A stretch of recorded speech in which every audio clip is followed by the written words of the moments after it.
بسم اللہ الرحمن الرحیم، السلام علیکم۔ آپ کا دوست سلمان حیدر۔ دعا ہے پروردگار سے کہ اس نے آپ کو اور آپ کے اہل خانہ کو اپنی حفظ و امان میں رکھا ہو۔ ابتدائی میں بتا دوں کہ میں آپ کو ایک سرکاری سول ایجنسیز کی کچھ رپورٹس ہیں جو میرے اور آپ کے لیے نہیں، حکومت نے وہ سروے کرایا، وہ ایجنسی سے رپورٹ مانگی ہے، اس کی رپورٹ کے بڑے تہلکہ خیز انکشافات ہیں جی۔ عمران خان صاحب کے آنے کے حوالے سے اور تاریخ کس طرح مرتب ہو سکتی ہے ایک مضبوط ترین وزیر اعظم اور ایک مقبول ترین وزیر اعظم کے لیے۔ وہ رپورٹ جو صرف اور صرف ودن حکومت حلقوں کے لیے، اس کے کچھ منٹس مجھے پتہ چلیں تو میں نے کہا میں آپ کے ساتھ ضرور شیئر کر لوں کہ کتنا خوش آئندہ کہ اگر راستہ نہ روکا گیا جس طریقے سے روکنے کی کوشش کی جا رہی ہے۔ دو وزراء انہوں نے تردیدیں شروع کر دی ہے، کیونکہ جس حد تک انہوں نے نمک حلالی کرنی تھی نا، جس حد تک انہوں نے وہ کر دی انہوں نے میڈیا کے سامنے۔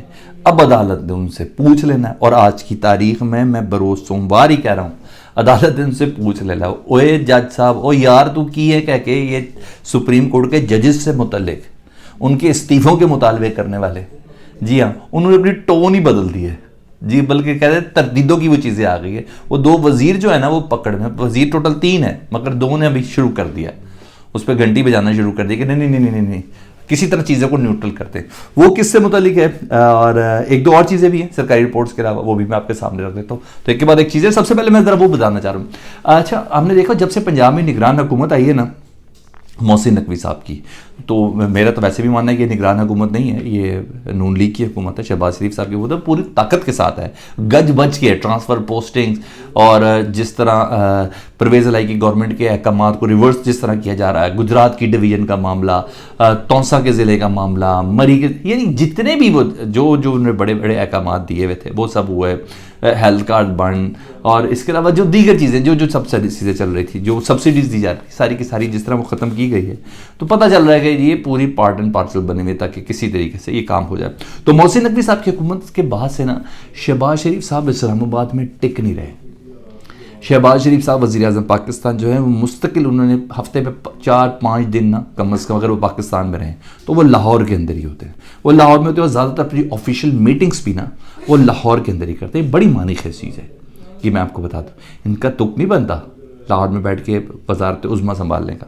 اچھا بہرحال وہ لاہور میں بیٹھ کے سارے کام کر رہے ہیں، اور ہاں یہ اس وقت بھی ہوتا تھا جب حمزہ صاحب چند مہینوں کے لیے بنے تھے نا وزیر اعلیٰ، تو اس وقت بھی ابا جی لاہور میں ہی ہوتے تھے، تو وہاں بیٹھ کے تمام فیصلے بھی کرتے تھے، سب چیزیں ہوتی تھی۔ یعنی امپیکٹ یہی جا رہا ہے کہ حکومت پنجاب میں بھی نا شہباز شریف صاحب کی ہے، اور یہی سارے فیصلے ہو رہے ہیں۔ کل جیسے PKLI کا پنجاب کا ادارہ جی، اس کا ایک اجلاس تھا جی، اور اس کی پوری بریفنگ بھی وزیر اعظم نے لی، محسن نقوی صاحب ساتھ بیٹھے ہوئے تھے۔ اس طرح بھی سارے فیصلے وہ سارے خود ہی کیے جا رہے ہیں۔ وہ جس طرح وہ مریم بی کہہ رہی ہے کہ جس وقت رانا ثناء اللہ نے عمران خان تمہیں اٹھانا ہوگا تو کیا تمہیں ڈوگر بچا لے گا، پتہ چل رہا ہے کہ سب چیزیں وہی ہیں۔ میں تو صرف آپ کو یاد دہانی کرا رہا ہوں، آپ کو کوئی شک نہیں ہے تو مجھے بھی کسی قسم کا کوئی شک شبہ نہیں ہے۔ تو بہرحال یہ سب کام تو ایک طرف یہ چل رہا ہے۔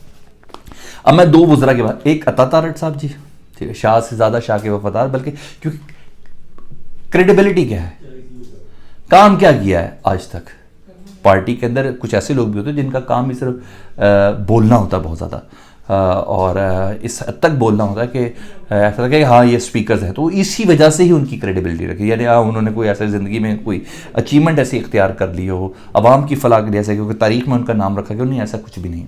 تو عطا تارڑ اور رانا مشہور صاحب نے اس آڈیو لیک پہ پورا اس پلان کا، اس اسکرپٹ کا وہ پورا حصہ تھے کہ کس طرح چیزوں کو انفولڈ کرنا تھا، ریکارڈنگ کرنی تھی، ریکارڈ کرنے کے بعد کس طرح ایک پریس کانفرنس میں رانا ثناء اللہ صاحب نے اس کا ذکر کرنا تھا، اور ذکر کرنے کے بعد کس طرح رات کو مین سٹریم میڈیا کو اس کو حصہ بنانا تھا، وداؤٹ کسی تحقیق، وداؤٹ کسی فورنزک، وداؤٹ کسی انویسٹیگیشن۔ پھر استعفوں کے مطالبے شروع ہو گئے جی جسٹس مظاہر علی اکبر صاحب کے، پھر دوسری طرف وہ جو جوڈیشری کے خلاف ایک ویسی انہوں نے ایک بیانیہ بنانے کی کوشش کر کے، جس طرح حاضر service chief justice of Pakistan Umar Ata Bandial صاحب کے حوالے سے جس طریقے سے ملیشیس کمپین جو چل رہی ہے، ان سب کے نا یہ پورا حصہ ہے، اور یہ مین پارٹ ہے۔ انہوں نے مرتے دم تک نون لیگ چھوڑنی نہیں ہے نا، تو یعنی ان کی وفاداریاں تبدیل ہونے کا کوئی ایسا معاملہ نہیں، یہ ڈائریکٹ مریم بی کے ساتھ ہے، بیچ میں کوئی نہیں ہے، ایسی کوئی چیز نہیں ہے۔ مریم بی صاحب کے ساتھ ان کا ڈائریکٹ معاملہ تھا۔ تو ان کے ٹویٹ آ گئے کیونکہ زیادہ بول گئے تھے عدالت کے خلاف، ججز کے خلاف، تو ساری بات ہے اب عدالت نے نوٹس تو لینا ہی لینا، آج کی تاریخ میں لینا، آج کی تاریخ میں نوٹس ہو جانا ہے، نہیں تو منگل کو ہو جائے گا، اس سے زیادہ دیر لگنی نہیں ہے۔ تو عدالت کو جواب تو دینا ہی دینا ہے، اور توہین عدالت بھی ان کے اوپر لگنی ہے، کئی اور لوگوں پہ بھی لگنی، مگر یہ لوگ ہیں ہی ہیں، اس پہ شاید تھوڑا سا ٹائم لگ جائے مگر لگنی ہے۔ عدالت پوچھے گی نا بھائی، عدالت پوچھے گی نا بھائی یہ آڈیو ریکارڈ کہاں سے ہوئی ہیں؟ جب عدالت اس کا نوٹس لے گی، جب میں آپ کو کہہ رہا ہوں انشاءاللہ ہو گیا، پوچھے گی تو صحیح نا بھائی ریکارڈ کیوں کس نے کیا ہے؟ اچھا کس قانون کے تحت آپ نے ریکارڈ کیا ہے جج کی گفتگو؟ جج کا جو فون ٹیپ کیا ہے وہ آپ نے کس قانون کے تحت کیا؟ اچھا کس سے اجازت لی تھی؟ کیونکہ عام طور پہ قانون میں نا یہ عدالت سے اجازت لینی پڑتی ہے کسی کی کال ٹیپ کرنے کے لیے، تو پوچھے گی۔ اب ان کو پتہ چل گیا بول ہم زیادہ گئے ہیں، اور عمران خان نے اس معاملے کو ٹیک اپ کر لیا ہے۔ عمران خان نے سپریم کورٹ سے بھی رجوع کر لیا ہے، اور اس نے کہا ہے کہ سپریم کورٹ سو موٹو لے اس معاملے پہ۔ یہ میری بھی سیف لائن میں وزیر اعظم تھا تب لی جا رہی تھی، اس کو ریکارڈ کیا تھا اور بلیک میلنگ کے لیے استعمال کیا تھا۔ میری زوجہ کا بھی یہی کیا تھا، یاسمین راشد کو بھی آپ نے جان بوجھ کسی طرح کٹن ریز کر کے استعمال کرنے کی کوشش کی۔ تو جب یہ چیزیں ہوگی تو انہوں نے کہا لو ذرا تھوڑا سا ذرا کر لیں۔ تو جناب ان دونوں نے نا ٹویٹ کے ذریعے سارا ملبہ پرویز الہی صاحب پہ ڈال دیا۔ وہ کہتے ہیں کہ پرویز الہی صاحب نے یہ آڈیو ریکارڈ کی تھی جب گفتگو ہو رہی تھی ان کی، پرویز الہی کا ہی موبائل کا فورنزک کیا جائے، اور پرویز الہی مشہور ہیں کہ خود ہی کال ریکارڈ کرتے ہیں اور ریکارڈ کر کے اس کو پھیلانے میں کرتے ہیں، یعنی الٹا چور کوتوال کو ڈانٹے۔ کیا آپ کو سمجھ میں آتی ہے کہ یہ پرویز الہی صاحب خود کرتے ہیں؟ یہ ڈر گئے ہیں اور یہ جان بوجھ کے بچنا چاہتے ہیں۔ جتنا اس معاملے کو کنفیوز کریں گے ان کو ایسا لگتا ہے، حالانکہ ایسا ہونا نہیں ہے، یہ سمجھ رہے ہیں کہ ہم شاید کہیں بچ جائیں گے، ایسا کچھ بھی نہیں ہونا۔ رانا صاحب، ثناء اللہ صاحب کی جو پہلی پریس کانفرنس تھی نا، جب انہوں نے خود آڈیو ریلیز کی اور ریکارڈ پہلے کی اور پھر اس کو ریلیز کیا، اور ریلیز کرنے کے فوراً بعد جو پریس کانفرنس ان کی تیار تھی، آپ کیا سمجھتے ہیں کہ رانا ثناء اللہ صاحب سپریم کورٹ کے ججز سے ایسے بچ جائیں گے؟ ایک جج کے استعفوں کے اس طرح عمران خان صاحب نے، وہ خاتون طیبہ صاحبہ تھی نا، ان جج سے متعلق عمران خان صاحب نے ہلکا سا کچھ سخت جملہ بولا تھا، خان صاحب کی ناک کی لکیریں نکلوائی تھیں اسلام آباد ہائی کورٹ نے، اور پیچھے سپریم کورٹ تو تھی ہی تھی۔ تو یہ تو سپریم کورٹ کے جج ہیں مظاہر علی اکبر صاحب، آپ ان کی کردار کشی کریں، ان کو ملائن کرنے کی کوشش کریں، ان کی فیملی کے حوالے سے پروپیگنڈا جان بوجھ کے کریں، اور آپ سپریم کورٹ کے چیف جسٹس کا بھی شروع ہو گئے۔ میں نے لاسٹ ویڈیو جو کل شام میں رات میں ہم نے دیکھی تھی، اس میں نے تو وہ سارے ان کے وہ بھی ٹویٹس کے کٹس تک میں نے لگائے تھے کہ کس طرح مریم بی بی کے دائیں بائیں لوگ جو مریم بی بی کے ساتھ 24 گھنٹے ہوتے ہیں، ان کا سوشل میڈیا جو رن کرتے ہیں، انہوں نے باقاعدہ پانچوں کے ٹولے میں سب سے اوپر عمر عطا بندیال صاحب کا نام رکھا ہوا، اور ان کو جس طریقے سے ان کی کردار کشی ہوگی تو عدالت نے تو سب پوچھنا ہی پوچھنا ہے۔ اچھا اب میں ذرا وہ سرکاری رپورٹ آپ کے سامنے شیئر کر دوں۔ سرکاری رپورٹس کے کچھ منٹس میرے سے ملے اور ایک زبردست قسم کے سرکاری افسر نے مجھ سے کیے جی، اور یہ سرکاری رپورٹ آپ کے لیے نہیں ہے اور میرے لیے بھی نہیں ہے، یہ حکومت کے لیے ہی تھی، اور یہی وجہ جس کی وجہ سے ان کی بینڈ بجی ہوئی ہے، یہ الیکشن سے بھاگ رہے ہیں، ان کو پتہ ہے کہ دوڑ ان کی لگ گئی ہے بہت برے طریقے سے۔ یہی وجہ چاہے ضمنی انتخاب سے بھاگ رہے ہیں، یہی وجہ یہ پنجاب کے انتخاب سے بھاگ رہے ہیں، یہ کے پی کے انتخاب سے بھاگ رہے ہیں، اور یہ وجہ یہ عام انتخابات سے بھاگ رہے ہیں۔ وہ رپورٹ کیا ہے جی؟ سول ایجنسیز کی رپورٹ ہے، سول میں آئی بی آپ وغیرہ لے لیں اور دیگر ایجنسیز لے لیں جی، ان کی رپورٹ ہے جی۔ رپورٹ کے مطابق انتخابات اگر وقت پر ہو گئے، انتخابات اگر وقت پر ہو گئے تو ملک کی سیاسی اور انتخابی تاریخ میں یہ پہلا موقع ہوگا جب کوئی سیاسی جماعت قومی اسمبلی، سینٹ اور چاروں صوبائی اسمبلیوں میں اکثریت حاصل کرے گی اگر انتخابات وقت پر ہو گئے۔ پہلی بار ایسا ہوگا، سینٹ میں بھی، قومی اسمبلی میں یا چاروں صوبائی اسمبلیوں میں بھی کوئی جماعت واضح اکثریت حاصل کرے گی۔ اگر عمران خان کا راستہ نہ روکا گیا اکارڈنگ ٹو یہ رپورٹ، تو پاکستان کے مقبول ترین اور مضبوط ترین وزیر اعظم بن سکتے ہیں۔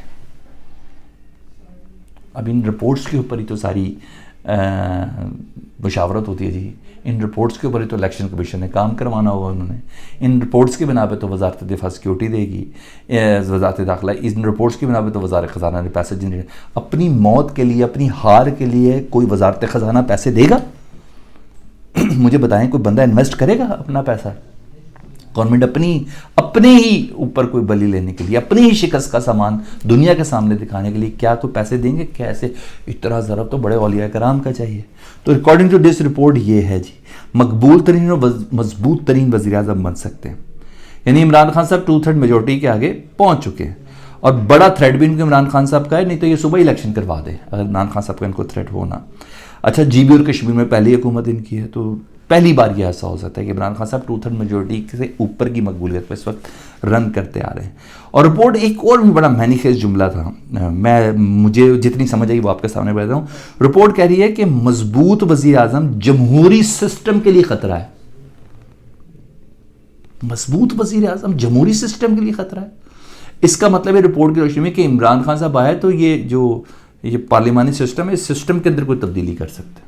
اتنے مضبوط ہوں گے, چاروں اسمبلیوں سے بھی, سینٹ سے بھی, قومی اسمبلی سے بھی, گلگت بلتستان میں بھی, کشمیر میں بھی, یعنی صدارتی نظام یا کوئی چیز بھی, یعنی جمہوری سسٹم کو انورٹڈ کامرس میں خطرہ, تو یہاں تک استعمال ہو رہا ہے. تو بہرحال یہ سب چیزیں ہیں. میں نے آپ کو بتایا کہ یہ رپورٹ بڑی خوش آئند, تو یہی رپورٹ ان کے لیے وہ تکلیف کا باعث ہے. اور دوسرا, رانا ثناء اللہ صاحب نے کل جیسے اعلان کیا کہ جیل برو تحریک میں ہم ورکرز کو گرفتار نہیں کریں گے, اسی پالیسی اور سٹانس کو کاپی پیسٹ کیا پنجاب کی نگران حکومت نے. جی وہی چلانے والے ہیں نا سر, وہی ہے. تو انہوں نے بھی فیصلہ کیا جی ہم ورکرز کو گرفتار نہیں کریں گے انٹل انلیس کسی نے قانون ہاتھ میں لیا یا نہیں لیا. تو یعنی تحریک شروع ہونے سے پہلے کامیابی کے جھنڈے گاڑ رہی ہے. ان کو پتہ ہے یہ تو کہتے ہیں بندے گرفتاری نہیں دیں گے, اب کہہ رہے ہیں گرفتاری دی تو ان کو گرفتار نہیں کریں گے. سمجھا کریں نا آپ. تو یہ ساری چیزیں متوقع اسٹرینتھ جو ہے نا ان کو ایکسپیکٹ ہو رہی ہے کہ عمران خان صاحب دکھا دیں گے. مجھے بھی ایسا لگ رہا ہے یہ 90 کی دہائی نہیں چل رہی ہے, گاندھی کا دور نہیں ہے. جی ہاں, یہ کچھ اور چیز ہے جس کی بنا پر. رہی بات آج کی, تو عمران خان صاحب آڈیو لیکس کے حوالے سے ویسے سو موٹو کا عدالت کے ساتھ درخواست کر چکے, اور ساری چیزیں میں کل کی پریس کانفرنس کی آپ کو سامنے بتا چکا ہوں. اور یہاں تک عمران خان صاحب نے کہا ہے کہ میرے 3 سینئر رہنماؤں کی جعلی ویڈیوز بنا کر ان کو بلیک میل کیا جا رہا ہے. یہاں تک عمران خان صاحب کے پاس خبر ہے, اور یہ بہت ہی غیر معمولی چیز ہے. اور میں ایک بات بتا دوں, جو چیز نے پوچھ لینا ہے انہیں پوچھ لینا ہے سب کو بلا کے, بھائی پہلے بتاؤ ریکارڈ کون کر رہا ہے, کون کر, ایک بار یار پوچھ لینا ججز.